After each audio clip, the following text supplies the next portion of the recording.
So without further ado, I just want to introduce our next, I guess, guest, and more importantly, a more formal part of our M500 events is a Champions in Business interview, an integral part. And you don't necessarily need to be someone that's hitting the ball out of the ballpark, but what you need to be is someone that does define this thing called grit.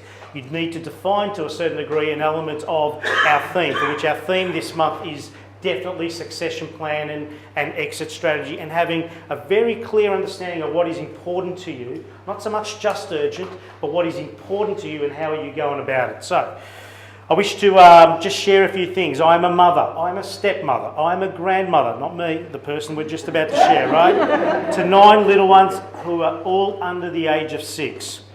I also offer a considerable element of support to my elderly parents. I own and run a supermarket which currently employs almost 100 staff members.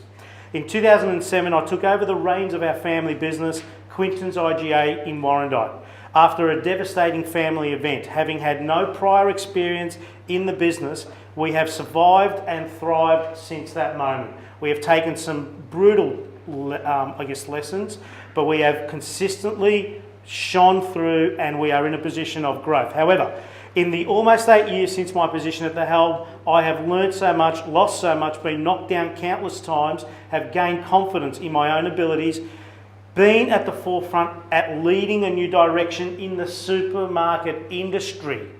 Not just our little cocoon in Warrandyte, we're talking about the supermarket industry in the last period has stood up and watched what this phenomenal human being has done, and have learned some really important life lessons which I believe everyone can apply in their own lives. Before I introduce, I just want to share some quick and fast facts so we understand why Julie Quinton is a champion in business. Quinton Super IGA, the fast facts, an independent family-owned supermarket who support Australian farmers and manufacturing and have an ever-increasing ethical and humane focus on the products stocked. Has been a client of ours, a personal client, a private client, but also a board of directors 12 client, that's where she started, for almost 3 years. An average of 8,000 shoppers with an average of 10,406 transactions per week. An increase in revenue of 3.2% in the last 12 months and an average dollar sale growth of 4.5%, which is against the industry standard. 9 out of the last 12 months have been an increase in revenue and gross profit based on the same period last year.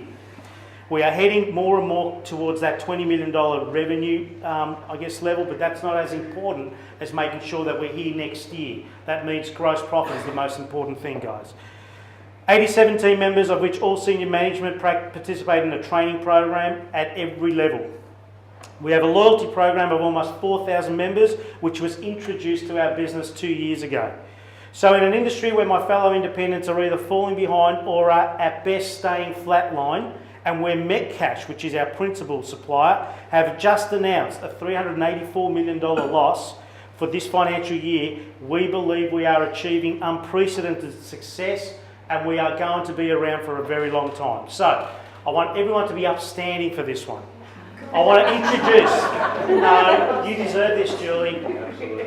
Manning Business of the Year in 2013, a phenomenal human being, Julie Quinton.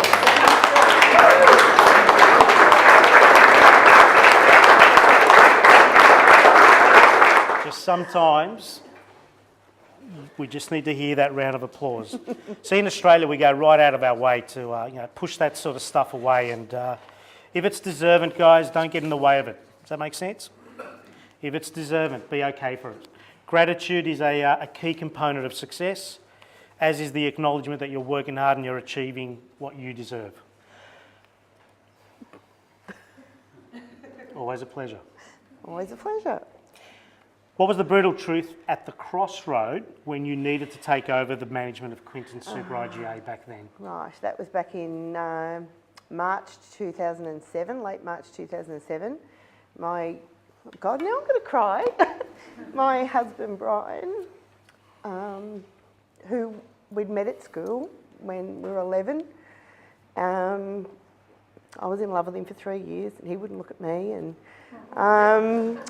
anyway, we ended up in a great friendship group, very great friendship, innocent, very innocent, great friend. Married different people, went our different ways, and years later discovered each other had divorced and came back together in 2001. So we'd only been married 4.5 years. And Brian was diagnosed with pancreatic cancer. And 4.5 months later, he died. God. So that was a moment. Thanks, sorry. God, I didn't think I was going to be crying this morning. Everybody. That's okay. So suddenly our lives weren't where we thought we were going to be. He bought this business in January 2000, and suddenly in 2007 I made a promise to him to continue on the business. He had 3 children. He had 3 kids, I had 3 kids. And I made a promise to him, because at 49 years of age, he realised that he was never going to meet his future grandchildren. So he wanted to leave something so that they would always know he was here, and he had them in mind. So that's my goal, that's my passion. We changed the name from Victory, IGA, to Quintons, which is Brian's family name, and as a testament to him. And the dream is that I carry the business on. When I fall off the perch, it goes on to Brian's children, who none of them are actually working in the business. They all have professional careers. I have 2 of my 3 children are working in it, and my aim is to make this something that Brian's children never want to sell. So my son Dale has now taken over the reins. Dale's now 31, and for the last few years I've been building him up to a stage where he can do it, and he is, and he's doing an amazing job. So that's my passion, that's my dream, and it's not about money, it's not about it, it's about family. It's exactly what Grant said, it's all about family. It's all about wanting to know that our kids are okay and we're creating something that's going to go on forever. Brian's kids are now so excited with it. I think initially, if something had happened to me, they just would have up and sold it, but now they get it, they understand it, they get it, and I've got great dreams for where this business is going to go in the next 5 years. Yeah, which is absolutely Yep. very, very relevant for you and where you're at in your stage. At what point did you recognise, I guess, you took over the business, it was a whole new industry for you.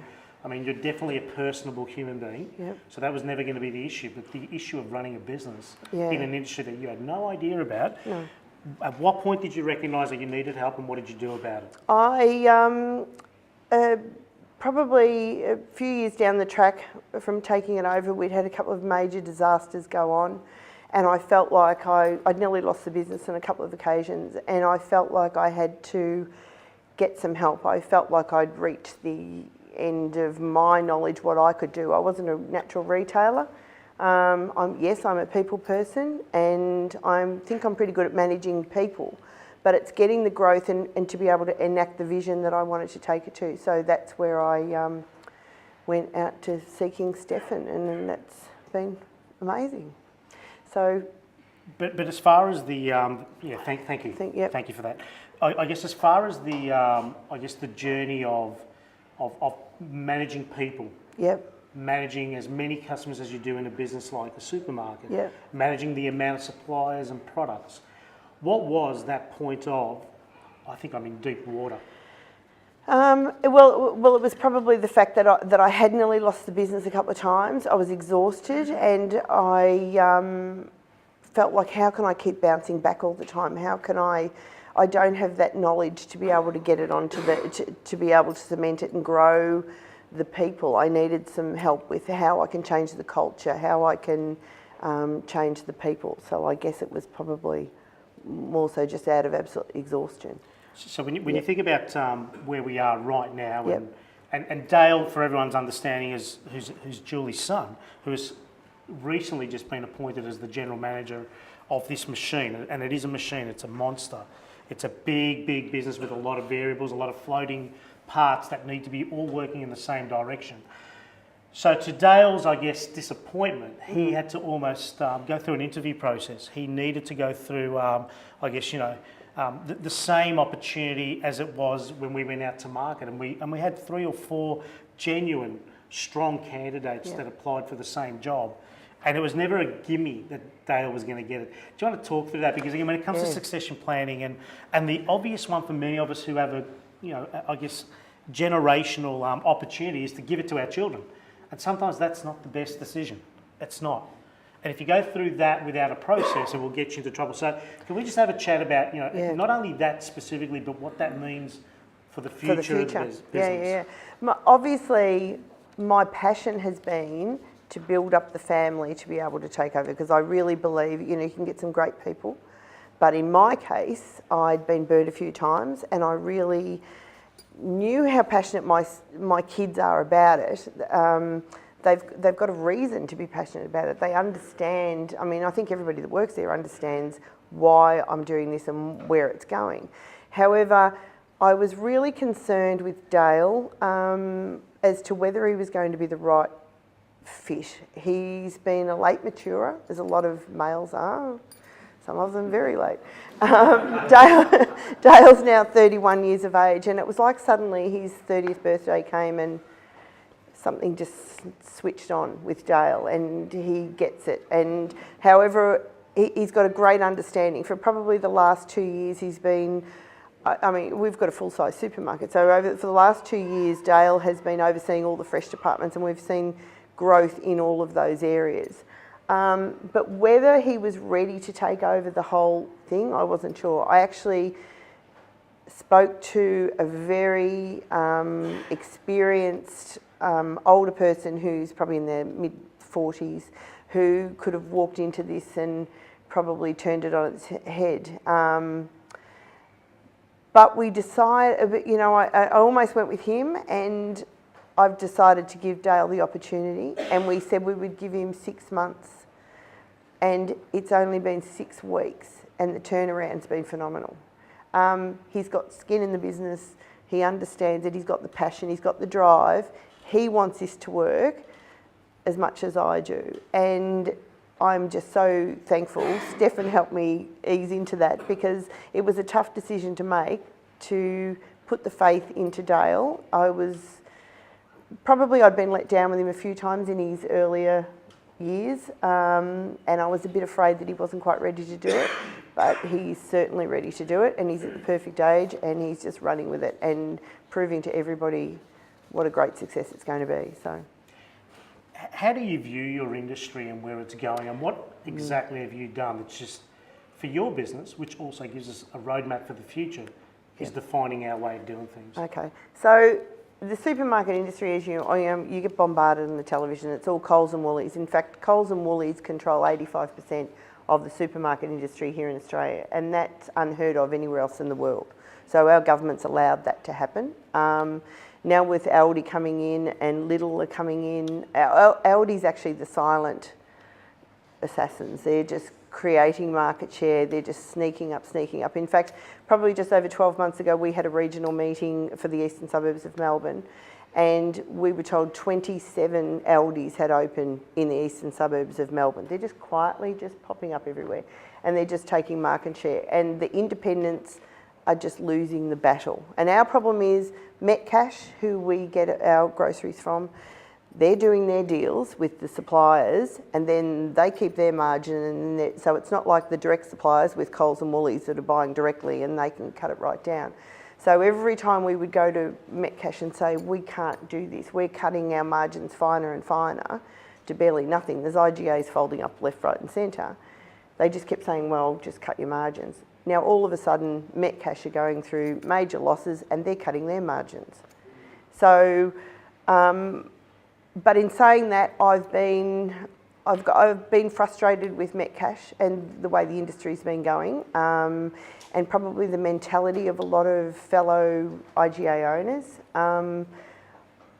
I'm not a retailer. I've come into this business as a shopper.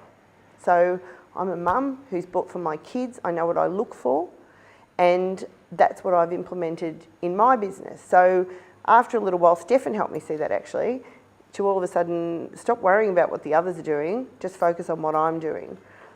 And since I've done that, our success has just kept growing and growing. We've really cemented a following. But long-term future, I think Metcash should be standing for supporting Aussie manufacturers, supporting Aussie farmers, because this berry thing has just opened it up for everybody, that all of a sudden we all realise, oh my God, what is happening to our food industry? There's stuff going. I mean, Jackie's here from Yarra Valley Gourmet, and we support a lot of their products, and companies like that really need to go and really deserve. You know, it's all Australian. It's grown here. It's people's jobs. We've got the best standards in the world, but the supermarket industry aren't supporting Australia. So that's what we're doing. So we're telling people that's what we're doing. We're going out of our way. We're sourcing more and more products, humane, ethical. I mean, I made a decision in September last year, and it was a moral decision. I used to say to Brian, my late husband, we stopped stocking caged eggs. And he used to say, oh, Julie, I'd like to get rid of them, but they're telling me that there's a market for them. I'm going to restrict, you know, it's a price point. People come in just for that price point. And if I do it, I'm potentially going to turn customers away. So after Brian died, I started, without customers realising it, taking the decision away from them. So I kept increasing, sourcing more and more free-range, organic eggs from high-end free-range farms, and just cage eggs were just on the bottom shelf. And then one day in September last year, I saw a photo that Animals Australia had sent out on their Facebook page of this poor creature that I didn't even know what it was, and it turned out to be a hen from a battery farm. And I went in that day and I just said, put a sign up, no more caged eggs, we're not stocking them anymore. And my silent little thing, in fact 6 weeks before, one of the managers from Metcash had been out and I told him that I was going to stop stocking caged eggs, and he said, are you an idiot? You're going to turn people away. People come in here for that. So I actually, when I made my decision, it was purely on my own morals, and I thought, I'm going to cop so much backlash to this, so just do it quiet. We don't announce it. We're no longer going to do it. And a customer saw it and contacted Animals Australia and the RSPCA. Consequently, a week later, I'm contacted by them and say that they're absolutely thrilled, and to their knowledge, I'm the first supermarket in Australia that's made that decision. Well done, Julie. So that was an absolute surprise to me, but that went insane. They announced it nationally. We were absolutely bombarded with people from all over Australia, not only from Australia, from all over the world, from other countries saying, oh my God, this is unbelievable. I wish our supermarkets in this country would do this. So what I learned, what kept coming within the vegan population, that we discovered how many vegans were out there, that, oh, that's great, now can you stop stocking anything with animal products in it? Can you stop stocking this? But what that uncovered was how many vegans were around, and we did a forum. You know, Stefan talks about doing forums with your customers, and we did a forum with some vegans, and discovered that how difficult it is for them, because they have to travel all over Melbourne to get the products that they need. So we've focused on that. We've now got a huge vegan following that are coming from, in fact we know of 2 from Wood End who travel once a fortnight to Warrandyte to do all of their shopping because they can get everything in the one spot. So it's quite interesting. So it's given me the confidence to, all those things that I am passionate about, the palm oil, in all the products, you know, the treatment of animals. We're going to more and more, we're sourcing humane meats for our meat department from humane farms, where they're free range, where they're not fed grains and with chemicals in them and what have you. So we're going more in that direction. It's given me the confidence to go that way. IGA still, Metcash still sort of go, oh, she's fluffing around again, but interestingly enough, for all their promotional stuff, they've just recently had a camera crew out interviewing our customers on what they love about our store, which they're going to be using in their promotional stuff. So, I think we are on the right track. I think we're getting a following, and I think that's what the conscientious moral shopper wants. But ultimately, you're leading that. I am, because that's what I, yeah, And this is the most important thing, guys. No one should tell you what you need to do in your business for your chosen target market. The 2 critical points in that phrase: you being told, and you being in a very clear understanding who is your target market. If you have no idea about your target market, then anyone can tell you anything and you'll do everything and nothing will go nowhere. Does that make sense? The better you get a grip on who you are and what is important to you, and ultimately who are the clients, which are the clients that you need to be serving and continuously serving, the better you'll be. You just stick to your grounds. The first phase, the first wave of that is the most difficult. So well done. Just very quickly, just a couple more questions here. Where do you think your business will be in 2 to 5 years' time? We talk about children and succession planning and all that. How are you constantly looking at your succession plan? So we talked about dreams before. You know, I have dreams. I have big dreams. It would have been easy just to sell up, but that's not what I want to do. My plan is to have another business within 5 years. My son's telling me we'll have it in 2. It may not be the same model as what we've got, but that's what we're going to do. We're creating a name for ourselves, and we've created a brand that people travel to shop with us because of. So we will look at having another business within that period, and hopefully then more. And then on with that, then I will create a structure in the business where then Brian's kids will become incorporated. We will have like a board structure. We will be making decisions like a real business. And I see this going on for these little grandchildren that are coming at a mighty rate. All of a sudden. Is it 9 under 6? Is that what No, it's 9 under 6. 9 under 6, yes, there you yes, go. They are coming at a rapid rate. They are. Life is good. Well It done. is, it's great. Questions? Any questions? Julia? First of all, I just want to say I love IGA. I only shop at IGA. Good to hear. So I can tell that they are sourced ethically and they have beautiful local brands and things. So, Yeah. but my question was, my husband and I run a business together.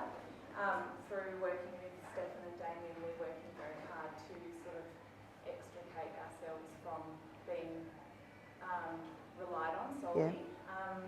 But unfortunately at the moment, my husband brings in all the business and I feel like it really relies on him. And if he wants big issues. Yeah.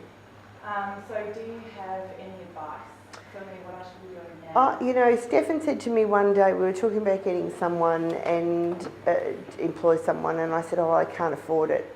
And he said to me, why can't you afford it? And I said, oh, well, you know, we're trying to keep costs down, and he, you know, let's just pick up a figure of 100,000. Let's say you had to pay someone 100,000, and Stefan said, but how much business would that mean to you if you got that person worth that money?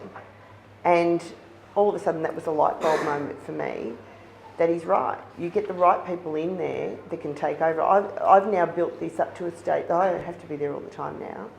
I can go away for a month and know that it's all ticking because we've trained everybody so well it will just go without them. So you really need, I think, you need to get someone else who can also replicate you.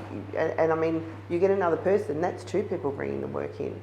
So that would be my advice to, and money can be a constraint, I understand that, but then if you look at the bigger picture, you bite the bullet, you pay that extra wage, but you have stipulations on what's expected and you're monitoring that person all the time. You could be bringing in twice the amount of work and then all of a sudden you've got backup. Julie, it sounds like net cash is in some ways a hindrance to business. At what point do you sort of say, we're now at a stage where we're standalone and break lane? Yeah, well, I've You're on been... I am on video. I still need them. I still need them. But no, I have seriously considered dropping the IGA logo because sometimes I think that is a hindrance. I'm just sitting tight now just to wait and see what they do with this. They're finally getting a proper marketing campaign, which I've always, it's been a frustration. Yeah, well, we've been doing that price match. We all had to sign up to price match. I was against it, but it's their only chance of survival. And they've now got a forward-thinking marketing campaign, which is probably the best I've ever seen so far. So, but yeah, that is on the cards, that potentially we might just become Quinton's Fine Foods or Quinton's something or other. But I would still be supplying, you know, obviously I would need the Kellogg's and the Arnott's and everything need to come through a wholesaler. But we I actually don't follow the rules as far as that goes. I think I'm meant to get 85% of my stock through Metcash, but I go to directs like Yarra Valley Gourmet and things. We have so many directs, but they don't say anything because I'm doing so well. So The key is if you're doing well. yeah. You're allowed to bend a few rules. Well, yeah. Eddie? Just wanted to ask you a question. Mhm. I get you'd like the family to keep the business and you'd like to keep the family, and I get all that too. Yeah. You know, I actually want to come work with you. Yeah. That's You're amazing. But I get Can that. you do my hair every day?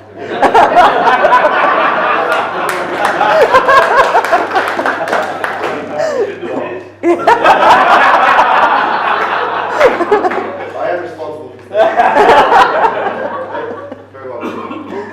So, what I'm saying though, we're talking about sort of long term and sometimes things happen. What I'm getting is, if the kids didn't want to continue with this, Yeah. okay, would that alter your actual strategy and how would you sort of go about that? Yeah, it may.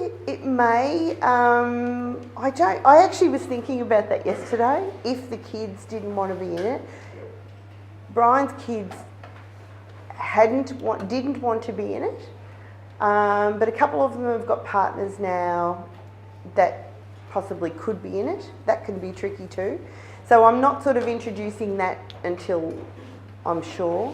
But yeah, in saying that, I still think if you get the right people and you look after the right people, so if you identify who can grow with you, who you can take on the journey, and whether it's some sort of profit share or something that you're giving those people to keep them passionate about the business, it's about developing that culture, I guess, isn't it? So if you haven't got the family, then that would be the way to go. One thing I don't get is, we talk about right people sometimes, but from where I look sometimes is people look to you the way that they actually look.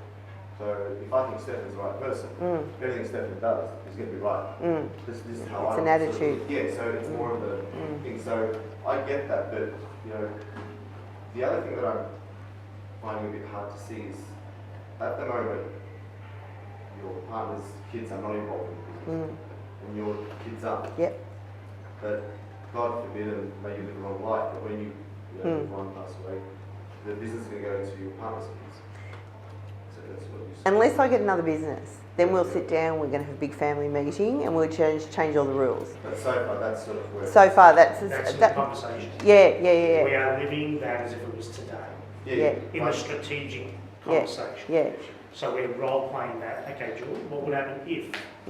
How would that work for us? Is this okay with you? Yeah. So we're doing that. If your kids are already there, then Yeah. our partner's going to be involved. The kids, I'm sort of thinking, the Yeah. children that are there at the moment, Yeah.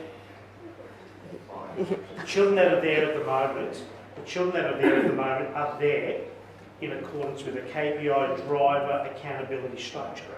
They have no God-given right to be there. Does that make sense? So they're And employed. this is the Yeah, difference. they're employed. This is the difference. The challenge with family-run businesses, and I'm born and bred from one, is that it just gets passed on because that's just the right thing to do. Well, not in this day and age. It's not. You will not leave a legacy or a returning aspect of a business that has an opportunity to do that if you're just saying, it's 60% right, I'll get him to do it or her to do it because that's my daughter or my son. That's just not the way 2015 rock and rolls anymore. I've got one more question. This is a Very quickly. this one always gets me. I walked into the supermarket and I was looking for chicken. And I found a chicken breast that said RSPCA approved. But I thought RSPCA dealt with live animals. So that means, RSPCA have approved the conditions on that farm. I get it, but then they end up dead, right? Yeah, I know. Start eating vegan stuff. Okay, last question because we're going to get rock and roll with a think tank, guys. Okay, just very quickly, Leanne. Not a question, Stefan, but I and for Warren, we support Julie in her supermarket. One of the best things about going to the supermarket is it's always so beautiful and clean, and the staff are always so friendly, and her passion for local producers is just phenomenal. So thank you. Thank you. Absolutely. One of the first conversations Julie and I had were, it's just so hard to get young kids to be committed. I said, the moment you start treating them like this is their launching pad to the customer service career for their life versus they're just checkout chicks, the moment you change your language around that, you'll have people that want to be with you for the rest of their lives, and we've mastered that. So the whole thing about cleanliness, structure, courtesy, product has got to be A grade, and if it's not, it's in the bin. That, to the best of our ability, as conscious as we can be, is the way we go forward. And can I just say, really quickly, can I just say, our staff don't turn over like they used to. We've created a culture now where they want to stay.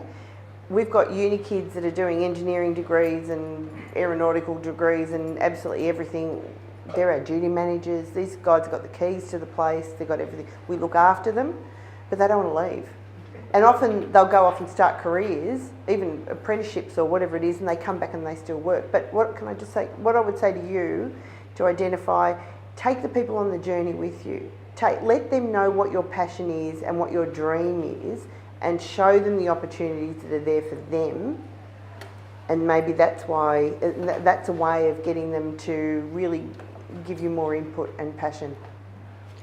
Julie, one final question I have to ask you. What would you say to any serious, only the serious business owners in the room regarding Board of Directors 12, the program? I think it's fantastic. I mean, when my son, Adam, I've got one child who is not in the business, he's an electrician with his own business, and he signed up with Stefan and a few years ago, and Adam said to me, "You've got to go and see this guy, Mum." And I'm going, "Oh, serious? Like, you know, what's he doing this business for? If he's that good, why isn't he doing his own?" Adam said, "Well, this is his business." And then meeting Stefan, and Stefan has been so grounding for me and showing me direction. You know, I'm a bit of a visionary. I have that idea and this idea and then which one am I going to go with first and how am I going to get there? And he's helped me channel that. He's helped show me what is really important. We've brainstormed so many ideas where I've wanted to go but then haven't had the confidence, and he's shown me how to get there. And Stefan's been invaluable as to where we are now. I just recommend anyone who's thinking about it, do it. I mean, I don't have to say that, but I just know what he's meant to our business has been amazing. My son Dale has been under Stefan's guidance now for the last 12 months, I suppose, 18 months, one-on-ones, and that has been really instrumental in getting Dale where he is now. He just gets it all of a sudden. He just understands it. All the dots have joined, and just do it. Just do it. That's what I'd say. Thank you so much. Round of applause.